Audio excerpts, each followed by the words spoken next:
ओम शांति। आज दिनांक 4 अगस्त 2022 बाबा ने महावाक्य में हम बच्चों को जो शिक्षाएं दी उनका मनन करेंगे। बाबा बोले, मीठे बच्चे, तुम्हें बाप समान रूप बसंत बनना है। ज्ञान योग को धारण कर फिर आसामी देखकर दान करना है। तुम्हें बाप समान रूप बसंत बनना है। ज्ञान योग को धारण कर फिर आसामी देखकर दान करना है। बाबा पिता परमात्मा इस धरा पर अवतरित होकर ब्रह्मा तन का आधार लेकर हम बच्चों को अपना बच्चा बनाते और लक्ष्य देते बाप समान बनो। तो हमारा पिता परमात्मा रूप बसंत इस धरा पर अवतरित होकर ज्ञान बरसात करते हैं। हम बच्चों को रूहानी यात्रा सिखाते हैं।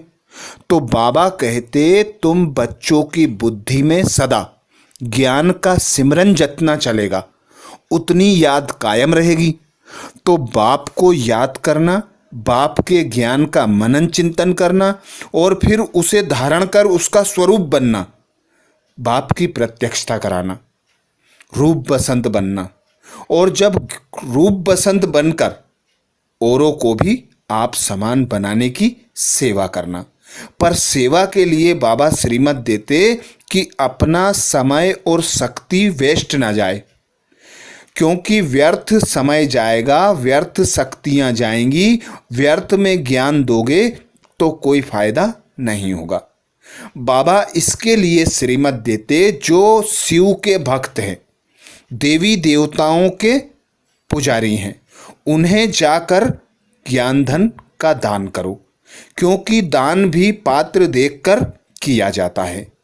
तो अब बाबा ने पुरुषार्थ दिया, आप समान बनना और आप समान बनाना, रूप बसंत बनना और सभी को आप समान बनाना।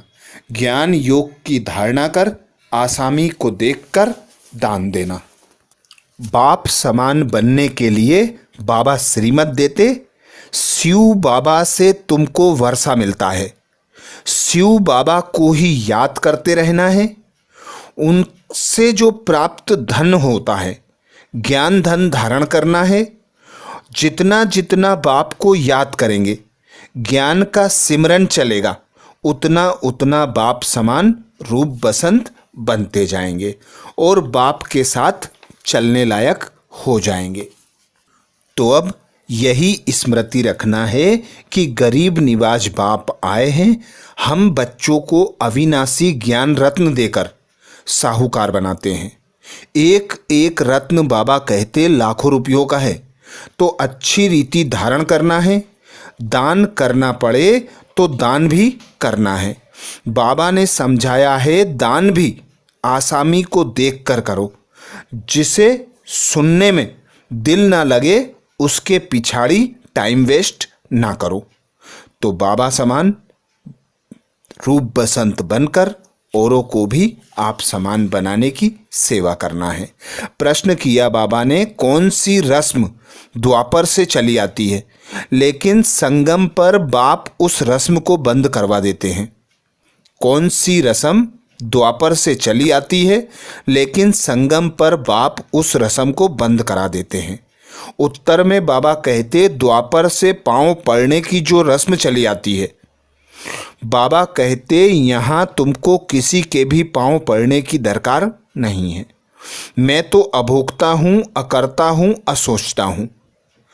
तुम बच्चे तो बाप से भी बड़े हो, क्योंकि बाप की पूरी जायदाद के मालिक बनते हो। तो मालिकों को मैं सलाम करता हूँ। तुम्हें पांव पड़ने की जरूरत नहीं। हाँ, बड़ों का रिगार्ड, हाँ, छोटे बड़ों का रिगार्ड जरूर रखना पड़ता है। तो बाबा की यही श्रीमत कि सभी का रिगार्ड जरूर रखना है। पर बाबा जो प्रथा बंद कराते हैं उसके लिए बाबा कहते, मैं अभोक्ता हूँ, अकर्ता हूँ, असोचता हूँ।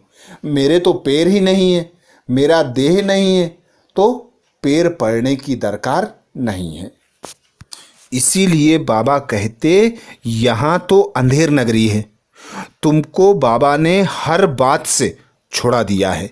जो पुरानी रस्म रिवाज है उन सब से बाबा मुक्त करा देता है। कभी भी पाँव पर गिरने नहीं देते हैं। परंतु द्वापर से जो रस्म आती है उसके लिए बाबा कहते, यहाँ संगम पर तुम बच्चे बाप के वारिस बनते हो, तुम्हें किसी के पांव पड़ने की दरकार नहीं है, क्योंकि बाबा खुद अपने बच्चों को मालिक बनाता है और मालिकों को बाबा नमस्ते कहते हैं और श्रीमत देते हैं कि जब भी यहाँ शिव बाबा से मिलने आओ तो बाबा की याद में रहकर मिलने आओ। आत्मा कहती है हम शिव बाबा की गोद लेती हूँ। मनुष्य इन बातों में मूंझते हैं। गीत सुनाया बाबा ने, जो पिया के साथ है उसके लिए ज्ञान की बरसात है। बाबा हमारा मित्र, बंधु, सखा, पिता, टीचर, सदगुरु, साजन सब बनकर आता है। आकर हमें श्रीमत देता है, सब संबंध भूल जाओ, एक मुझ बाप से सब संबंधों की अनुभूति करो। तो बाबा हमारा पिया बनकर आता है, हम बच्चों पर ज्ञान की बरसात करता है। जिसके लिए बाबा कहते कि बरसात तो हर वर्ष होती है, पर कल्प में एक बार ज्ञान की बरसात होती है, जो मैं उन बच्चों के ऊपर करता हूँ जो मुझे पहचानते हैं, मेरी श्रीमत पर चलते हैं, यज्ञ की संभाल करते हैं। आगे बाबा कहते, अभी तो तुम प्रैक्टिकल में दर पर हो, अर्थात बाबा के घर पर हो। कहाँ भी हो परंतु शिव बाबा को याद करते रहो। जानते हो शिव बाबा हमारा बाप है, हमको उनको याद करते रहना है। याद करते करते हम उनके पास चले जाएंगे। शिव बाबा से इतना लव होना चाहिए, उनको कोई अपना बाप, टीचर, गुरु नहीं है। ब्रह्मा, विष्णु, शंकर का भी रचयिता बाप ही है। तो रचना को कभी वर्षा दे ना सके। बाबा कहते, वर्षा हमेशा बाप से मिलता है। तुम बच्चे जानते हो, ज्ञान सागर बाप के पास हम आए हैं। बाप अभी हमको ज्ञान बरसात देते हैं। बाबा कहते, तुम अभी इसी ज्ञान बरसात से पावन बनते हो। बाकी तो सब अपना अपना हिसाब चुकतू कर अपने घर चले जाएंगे। अपना घर अर्थात मूल वतन, जो आत्माओं का झाड़ है। बाबा कहते, यहाँ है साकारी झाड़, वहाँ है रुद्रमाला, यहाँ है विष्णुमाला। फिर छोटी छोटी बिरादरियां आती रहती हैं, झाड़ बड़ा होता जाता है। अभी तुम बच्चों को यह स्मृति रखना है कि अब वापस घर जाना है। फिर देवी देवता धर्म को राज्य करना है। वरदान दिया बाबा ने। वरदान में बाबा कहते, हर कर्म में बाप का साथ साथी रूप में अनुभव करने वाले सिद्धि स्वरूप भव।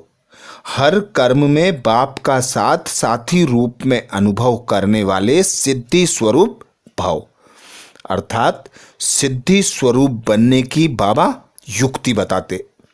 हर कार्य में पिता परमात्मा को साथी सहयोगी बनाकर रखो, अपना मददगार बनाकर उसकी छत्र छाया में रहकर कर्म करो, तो बड़े से बड़ा कर्म भी सहज हो जाएगा और ऐसा कोई कर्म नहीं होगा जिसमें सफलता ना मिले, क्योंकि सर्वशक्तिमान पिता परमात्मा भगवान हमारे साथ रहता है, हमारा सहयोगी बनता है, हमारा मददगार बनता है। तो जब कोई मददगार हमारे साथ रहकर कर्म करता है तो हमें सफलता सहज और स्वतः मिल जाती है। तो बाबा कहते, सबको सबसे सहज और निरंतर याद का साधन है सदा बाप के साथ का अनुभव हो। साथ की अनुभूति याद करने की मेहनत छुड़ा देती है। जब साथ है तो याद रहेगी ही, लेकिन ऐसा साथ नहीं कि सिर्फ साथ में बैठा है, लेकिन साथी अर्थात मददगार है। साथ वाला कभी भूल भी सकता है, लेकिन साथी नहीं भूलता। तो हर कर्म में बाप ऐसा साथी है जो मुश्किल को भी सहज करने वाला है। ऐसे साथी के साथ सदा साथ अनुभव होता रहे तो सिद्धि स्वरूप बन जाएंगे।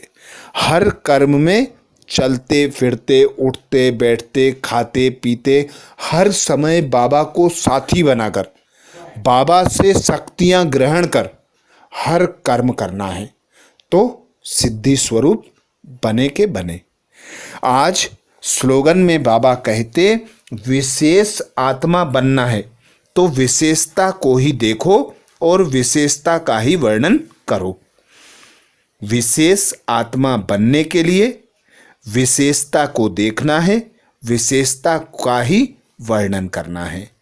तो बाबा गुणग्राही बनने की, संपूर्ण संपन्न बनने की, विशेष आत्मा बनने की युक्ति बताते कि किसी भी आत्मा के संबंध संपर्क में आओ, कैसी भी आत्मा हमारे संबंध में आए तो वह आत्मा के हमको कमी कमजोरियां दुर्गुण देखने के बजाय उनकी विशेषता और सद्गुणों को देखना है। सद्गुण और विशेषता का ही बखान करना है। तो जिसका हम जितना बखान करेंगे वह उतना हम में आता जाएगा। तो विशेष आत्मा बनने के लिए विशेषता देखना और उसका बखान करना है। आज मातेश्वरी जी के महावाक्य में मातेश्वरी जी कहती, हम जो भी कुछ इस नज़र से देखते हैं, जानते हैं अब कलयुग का अंत है और सतयुगी देवी दुनिया की स्थापना हो रही है। हमारी नज़रों में यह कलयुगी दुनिया खत्म हुई पड़ी है। जैसे गीता में भगवान के महावाक्य हैं, बच्चे यह जो गुरु गोसाई आदि देखते हो यह सब मरे पड़े हैं, वैसे हम समझते हैं इतने सारे जो मनुष्य संप्रदाय हैं वो सब आयरन एज तक पहुंच चुके हैं। तब ही परमात्मा के महावाक्य हैं, मैं इस आसुरी दुनिया का विनाश कर देवीय सृष्टि की स्थापना करता हूँ। तभी हम कह सकते हैं कि सब मरे पड़े हैं। तो अपना इस दुनिया से अब कोई भी कनेक्शन नहीं है। कहते हैं पुरानी दुनिया ना जीती देखो, नई दुनिया के लिए सप्ताह कोर्स करो, क्योंकि नई दुनिया की स्थापना हो रही है। अर्थात जीते रहेंगे तो अपने लिए यह दुनिया है ही नहीं। भल मनुष्य समझते हैं हम अच्छे कर्म करेंगे, दान पुण्य करेंगे, फिर से आकर इस दुनिया में भोगेंगे। लेकिन यह जो जान चुके हैं कि दुनिया अब खत्म होने वाली है, तो इस विनाशी दुनिया की प्रारब्ध भी विनाशी है, वो जन्म जन्मांतर नहीं चलेगी। अब देखो हमारी नज़र और दुनिया की नज़र में कितना फर्क है। अब यह निश्चय भी तब बैठता है जब यह निश्चय हो कि हमें पढ़ाने वाला कौन है। तो ये थे मम्मा बाबा के महावाक्य। अच्छा, ओम शांति।